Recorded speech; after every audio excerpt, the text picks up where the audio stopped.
The topic of this lecture is numerical regression. In previous lectures we used classification, where we classified documents into games and programming, or spam and not spam. And in regression, that's a slightly different machine learning task. My name is Johan Hagelbeck and I'm a senior lecturer at Linnaeus University. A common type of machine learning task is when we have numerical features and want to predict a continuous variable or number. Typical tasks are to estimate the price of a new product based on existing products or stock market predictions. One algorithm that is very effective for numerical regression is the k-nearest neighbor algorithm. In k-nearest neighbor, or abbreviated as KNN, all attributes must be numeric. Nominal attributes can be, in most cases, translated to numeric in a pre-processing step. If we have two categories for a categorical attribute, for example hard drive and SSD, we can use a value 0 for hard drive and value 1 for SSD, so we translate it to a number.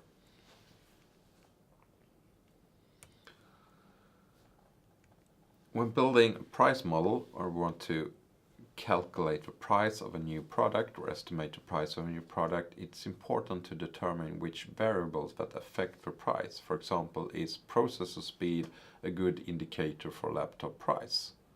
Variables such as RAM and screen size likely has quite large impact on the price. If a laptop comes bundled with free software or not, probably have a very low impact on the price. We will use a simple dataset for this lecture, where the task is to predict the price of a TV based on the screen size in inches, the screen type, Full HD, 4K or OLED, and a customer rating. And the screen type variable is nominal and must be translated to a numerical variable. And the following translation is used. We use 1 for Full HD, 2 for 4K, and 3 for OLED. And when we generate an example dataset, and that's actually taken from a web store where we can buy different TVs. So we have a screen size 55 in the first example, screen type 2, rating 3.9 of the user, and the price 5,495 Swedish kronor. And we use this dataset.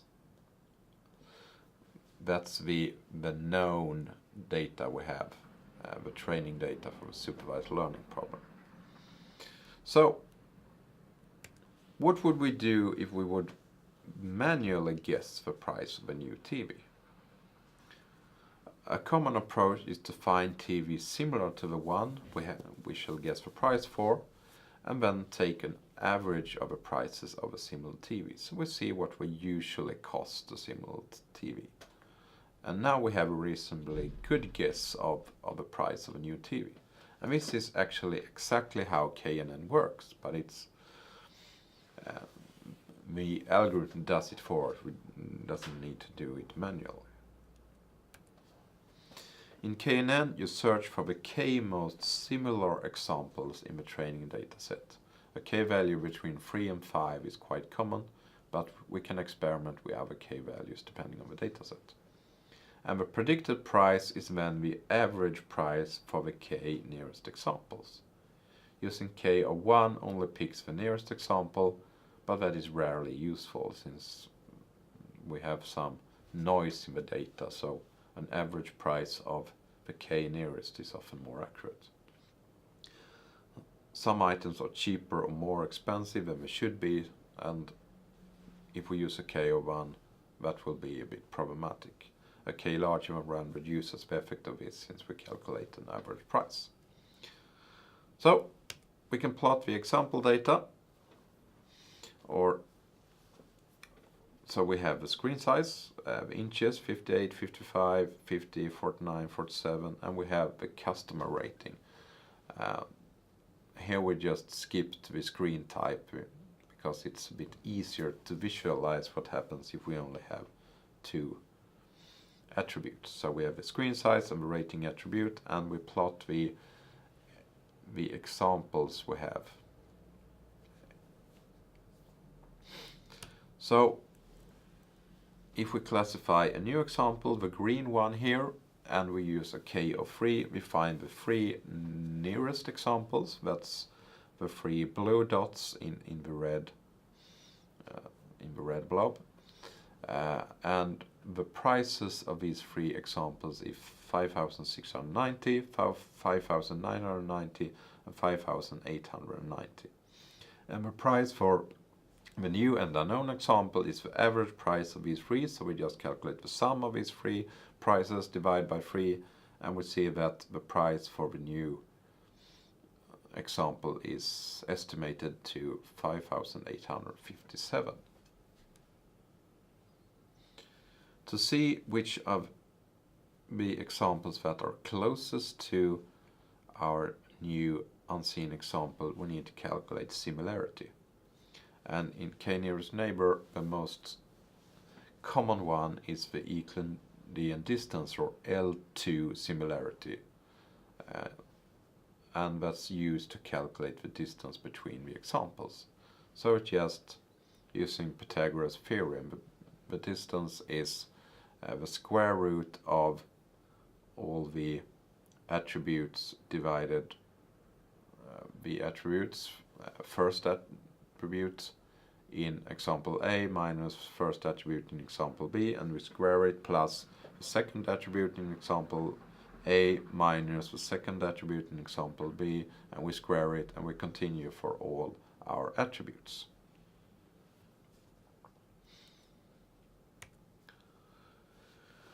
In KNN we actually don't train anything. KNN simply stores the training data in the main memory or a database, and all computation is done when we classify a new example. And the drawback of this is that classification is much slower compared to algorithms that trains a prediction model. An advantage is that we can add more training data when the system is up and running, online training usually called, and which many other algorithms don't support. So far, the algorithm we used calculates the average price of a k-nearest neighbors.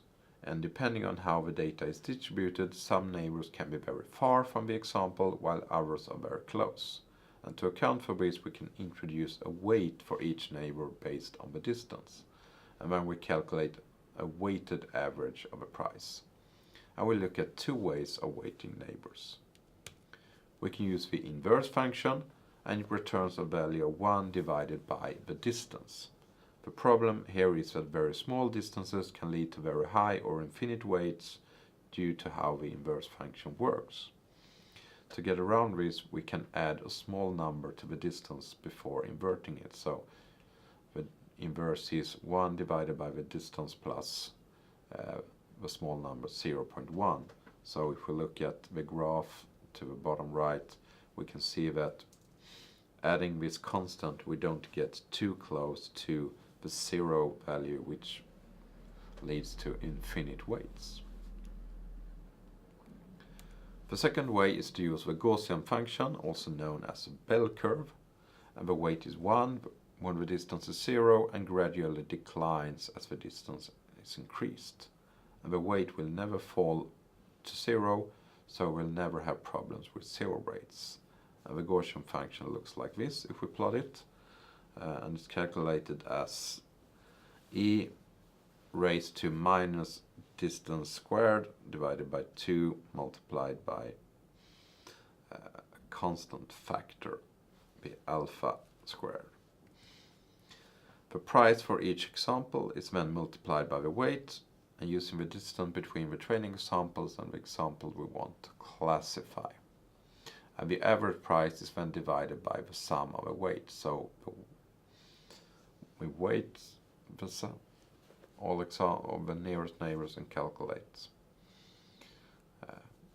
the estimated price. So if we use a k and with k of 5 and the TV dataset, attribute screen size, screen type and rating, and the task is to find the price for a new TV where the attributes are known. Screen size is 55, screen type is 1, and rating is 4.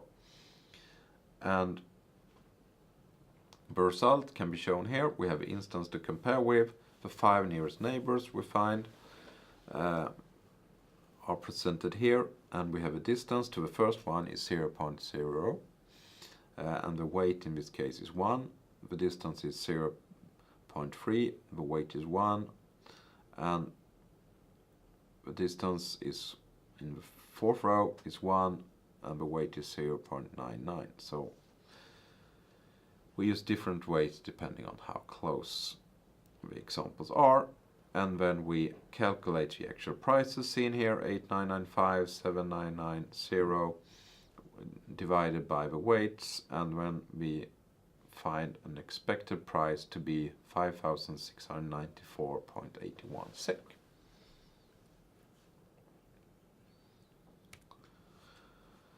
I generated a second dataset from laptops sold at Elgiganten, and the following attributes are used: screen size, processor speed, number of cores, size of a RAM, memory, storage type, 0 for hard drive, 1 for SSD, and the storage size, for example, 256 gigabytes.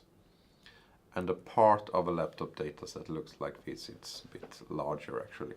Screen size 14, processor speed 1.60, 2 cores, 4 gigabyte of RAM, storage type 1, 128 gigabytes, and the price 3,495 SEK.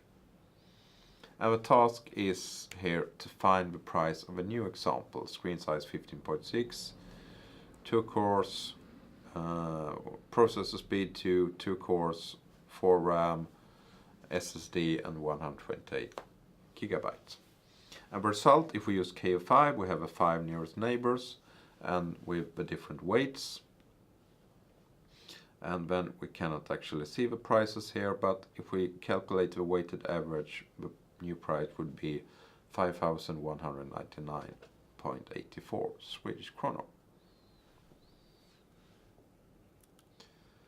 When we talk about nearest neighbor, we usually have run into a problem with heterogeneous variables. So consider the TV dataset. The value for screen size is around 47 to 58 inches, and that value is much higher than the values for the rating, which is between 1 and 5. So therefore the screen size attribute has much higher impact on the distance than the rating attribute, and that could be problematic because then screen size is have much higher weight when we calculate the predicted price. To get around this, we can normalize attributes to be of similar range, for example between 0 and 1. The major drawback of k-nearest neighbor is that classification is computationally very expensive, and it also has high memory requirements since no model is built from the training data.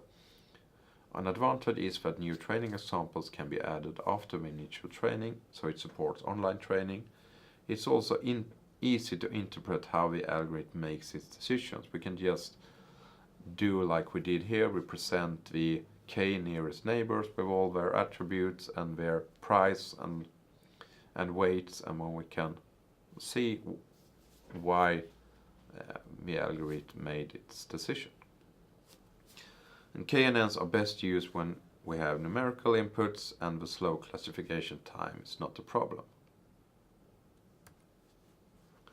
We can also use k-nearest neighbor if we have categories, and in that case we return the most frequent category among the k-nearest neighbors.